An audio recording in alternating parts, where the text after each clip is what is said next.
Hello. तो welcome back to the another video guys.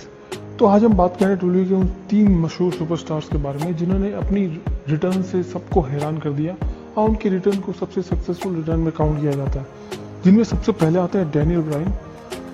तो wrestling को अगर ऐसे ले तो रेसलिंग भी किसी ज़िंदगी की तरह ही है, इसीलिए कुछ मायने रखता है तो वो है एंट्रेंस। अगर आपकी एंट्रेंस परफेक्ट है तो सब परफेक्ट है। इसीलिए अगर कोई रेसलर किसी कारण इंजरी या रिटायरमेंट की वजह से रेसलिंग या रिंग से दूर हो, पर आज जब आप रिटर्न करो तो आपका रिटर्न ऐसा होना चाहिए कि ऑडियंस के रोंगटे खड़े हो जाए। इसीलिए तो हम आज डिस्कस करेंगे कि उन रेसलर्स के बारे में जिनका रिटर्न धमाकेदार रहा हो।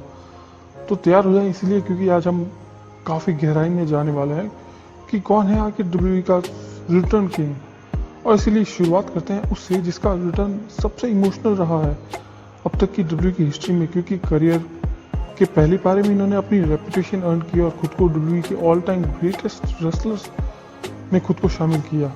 और उसी दौरान उन्हें ज़बरदस्ती का रिटायरमेंट भी लेना पड़ा क्योंकि डॉक्टर्स ने उन्हें रेसलिंग के लिए अनफिट कर दिया था।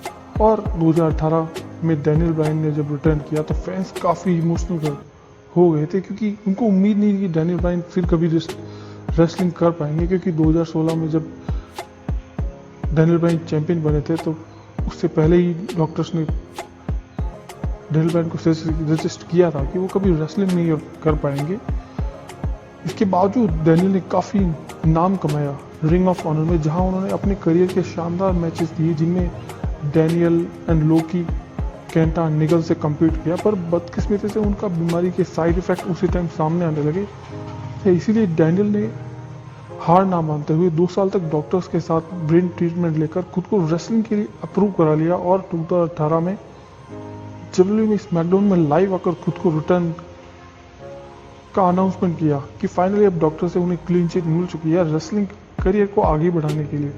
इसी दौरान उन्हें रेसलमेनिया 33 में टैग मैच मिला केविन ओवेंस और सैमी ज़ैन के अगेंस्ट, जिसमें उन्होंने टीम अप किया शेन मैकमैन के साथ। और वहीं से अपने हीरो डैनियल ब्रायन को फैंस ने केविन और सैमी ज़ैन को हराने के लिए चीयर किया। और इसके जस्ट कुछ महीनों बाद ही डैनियल रिंग में एज ए हील फेस नजर आने लगे और खुद को पूरी तरह एक नए डैनियल ब्रायन में कन्वर्ट कर लिया और फैंस को एनवायरनमेंट को नुकसान पहुंचाने के लिए ट्रोल करने लगे।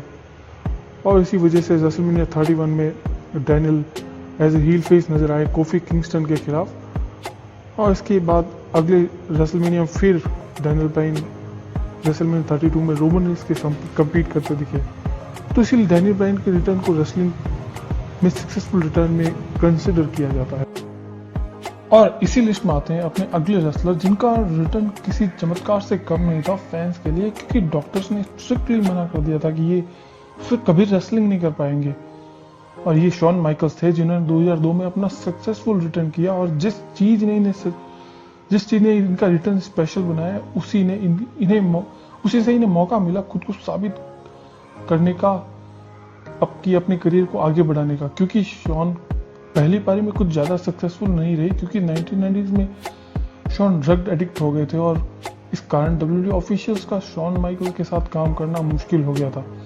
इसी दौरान शॉन को बैक इंजरी होने के कारण डॉक्टर्स ने शॉन को अनफिट कर दिया और रेसलमेनिया 14 के मैच के लिए और इन्हें अनफिट कर दिया गया। शॉन माइकल ना चाहते हुए अपना टाइटल छोड़ना पड़ा और 2-3 साल डॉक्टर्स के ऑब्जर्वेशन में रहने के बाद फाइनली 2002 में शानदार वापसी की और फैंस के सामने एकदम ही नए अलग शॉन माइकल्स दिखे जो अपनी पुरानी गलतियों को एक्सेप्ट कर नई पारी की शुरुआत किए। और अगस्त 2002 में समर स्लैम में शॉन माइकल्स ने अपनी बेस्ट फ्रेंड ट्रिपल एच से स्ट्रीट फाइट में कम्पीट किया, जिससे ऑडियंस को यकीन हो गया कि समर स्लैम के बाद शॉन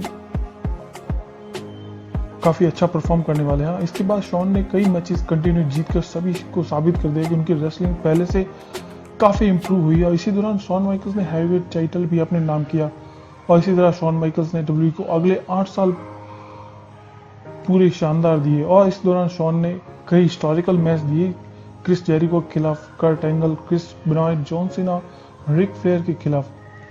और इन द लास्ट अंडरटेकर के साथ इन्होंने अपना आखिरी मैच रेसलमेनिया 20 में खेला, जो कि एक यादगार मैच में शामिल किया जाता है।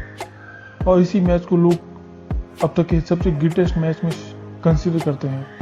इसके बाद फिर शॉन माइकल्स ने 2018 में क्रोनन जेल पर ट्रिपल एच के पार्टनर बनकर अंडरटेकर और केन के अगेंस्ट मैच से कम्पीट किया, पर ये शॉन का इस रिटर्न को लोग उतने यादगार नहीं बना पाए, इसलिए फैंस को ये इंसिडेंट उतना ही याद भी नहीं करते। और जब यादगार रिटर्न की बात हो ही रही है तो 2022 के कोल्ड स्टोन के WWE रिटर्न को कौन रेसलिंग फैन भूल सकता है। स्टीव ऑस्टिन ने लगभग 20 साल रिंग से दूर रहने के बाद वापसी की एक आखिरी मैच के लिए, जिसे कोल्ड स्टोन प्रूव करना चाहते कि उनमें अभी गट्स है किसी को भी हराने के लिए। यस, तो अपने रैटलस्नेक 2003 के रिटायरमेंट के बाद से ही रिंग से दूर रहे थे, पर जब रूमर्स आने लगे कि स्टीव ऑस्टिन 2022 में एक आखिरी मैच में केविन ओवेंस के खिलाफ रेसलमेनिया 38 में एक मैच को लड़ने वाले हैं, तो इससे कंफर्म हो गया कि वो रिटर्न कर रहे हैं। और फैंस कंफ्यूज थे कि कहीं कोल्ड स्टोन अपनी लेजेसी खराब ना कर दे, पर अपने स्टीव काफ़ी स्मार्ट थे और उन्होंने अपनी लिमिटेशन मालूम थी, इसीलिए लास्ट मोमेंट पर रेसलमेनिया में केविन ओवेंस का चैलेंज एक्सेप्ट कर फैंस को फिर एक यादगार मैच दिया, जिससे न्यू जनरेशन को भी देखने को मिला कि 90s के दौर में रेसलिंग कैसे होती थी। तो कमेंट्स में अपने ओपिनियन शेयर करें कि इनमें से आपको कौन सा रिटर्न सबसे ज़्यादा पसंद आया, और डू सब्सक्राइब द चैनल।